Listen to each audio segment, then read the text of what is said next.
परिते धन्वनो हेतिरस्मान् वृणक्तु विश्वतः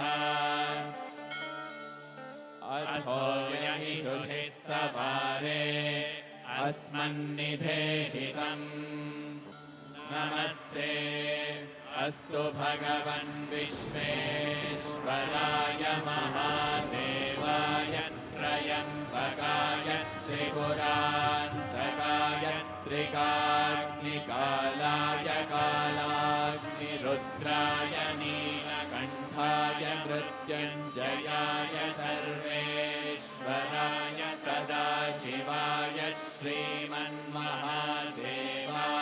नमः। शम्भो शिव शम्भो स्वयम्भो धिमित धिमित